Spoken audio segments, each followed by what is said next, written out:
Pemirsa, forum diskusi publik yang digelar di UGM dihadiri Kepala BPN Nusron Wahid, Wakil Menteri Pertanian Sudaryono dan Kepala BP Taskin Budiman Sujatmiko diwarnai ketegangan. Situasi memanas setelah sejumlah mahasiswa tiba-tiba merangsek naik ke atas panggung. Lah kamu masuk, ya udah nggak usah. Suasana diskusi di Atrium Joglo Gelanggang Inovasi dan Kreativitas Universitas Gadjah Mada memanas. Acara itu dihadiri oleh 3 anggota Kabinet Merah Putih, yakni Menteri ATR BPN Nusron Wahid, Wakil Menteri Pertanian Sudaryono, dan Kepala BP Taskin Budiman Sujatmiko. Dalam diskusi itu, sejumlah mahasiswa menyampaikan kritik terkait isu pertanahan, dugaan penggusuran, kenaikan harga BBM non-subsidi, hingga sejumlah permasalahan yang terjadi di tanah air. Namun di tengah forum yang sudah berjalan sekitar 30-40 menit, tiba-tiba suasana memanas dan tidak kondusif, sehingga acara pun dibubarkan. Wakil Menteri Pertanian Sudaryono memberikan klarifikasi terkait insiden yang terjadi dalam diskusi tersebut. Menurutnya, sejak awal ia dan para narasumber membuka ruang seluas-luasnya bagi mahasiswa untuk bertanya maupun mengkritik kebijakan pemerintah.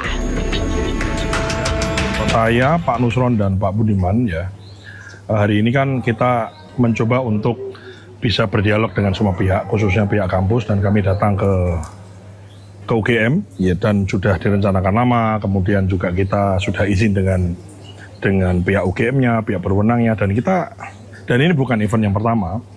Kemudian ya kita jelaskan, intinya adalah kami bertiga hadir untuk secara demokratis kita berdiskusi. Ditanya apa aja nggak ada masalah. Kita ditanya apa aja nggak ada masalah. Dihadiri kayak apa aja kita oke, nggak ada masalah. Jadi kita udah jalan bagus. Kemudian ya ada diskusi di situ gitu. Nah kemudian ada sekelompok orang kemudian mengganggu dan tidak menginginkan adanya dialog itu. Para narasumber juga menyampaikan permohonan maaf kepada mahasiswa yang hadir dengan niat berdiskusi namun tidak dapat mengikuti forum secara optimal akibat situasi yang terjadi. Tim Liputan iNews melaporkan.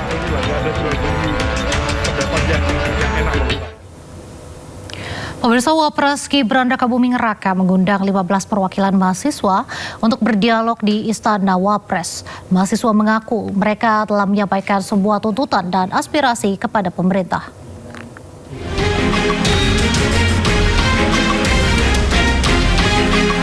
Wapres Gibran Rakabuming Raka menemui 15 perwakilan mahasiswa yang tengah berunjuk rasa.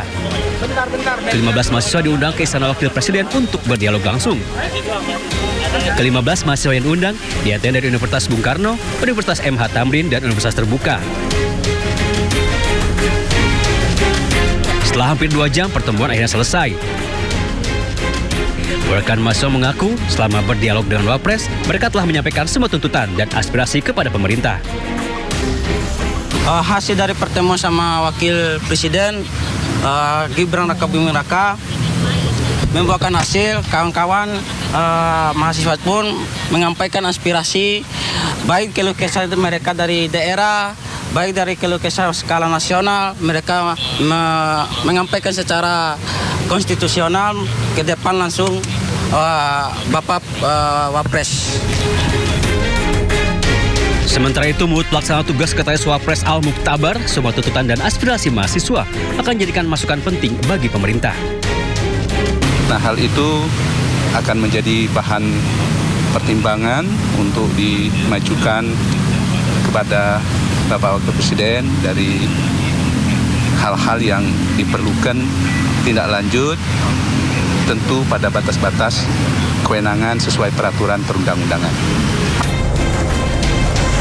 Setelah bertemu Wapres Gibran dan menggelar unjuk rasa, sekitar pukul 6 sore, barisan pengunjuk rasa mahasiswa mulai membubarkan diri. Tim Liputan iNews melaporkan. Beralih ke informasi berikutnya, sudah menjadi tradisi pergantian Tahun Baru Islam menjadi momen pergantian Kiswah Ka'bah. Kiswah Ka'bah yang diganti oleh tim khusus menjadi momen yang dinantikan para jemaah haji dan umroh. Malam pergantian Tahun Baru Hijriah, prosesi pergantian Kiswah Ka'bah digelar dengan khidmat di tengah lautan jemaah di Masjidil Haram yang megah. Sebagai tradisi menyambut Tahun Baru Hijriah, pergantian kiswah Ka'bah menjadi simbol penghormatan terhadap bangunan suci yang menjadi kiblat umat Islam di seluruh dunia. Proses pergantian kiswah atau kain penutup Ka'bah di Masjidil Haram, Mekah mulai dilakukan sejak Senin petang waktu Arab Saudi. Usai sholat Isya, sebuah truk pembawa kiswah tiba di pelataran Masjidil Haram. Kain sutra seberat 1,3 ton ini kemudian diangkut bersama-sama oleh ratusan petugas menuju area tawaf. Proses menaikkan kiswah baru dilakukan secara bertahap di setiap sisi bangunan. Pergantian kiswah dilakukan dengan penuh ketelitian oleh petugas yang telah mendapatkan pelatihan khusus. Kiswah yang baru dipasang dibuat menggunakan sutra berkualitas tinggi berwarna hitam. Kiswah dihiasi kaligrafi ayat-ayat Al-Quran yang disulam menggunakan benang emas dan perak. Pada awalnya kiswah diganti pada 9 Zulhijjah atau saat jemaah haji melaksanakan wukuf. Namun, sejak tahun 2022 lalu, jadwal mengganti kiswah diganti menjadi tanggal 1 Muharram. Dari Mekah, Arab Saudi, Ika Kusuma, Eti Juwitasari, MCH 2026 melaporkan.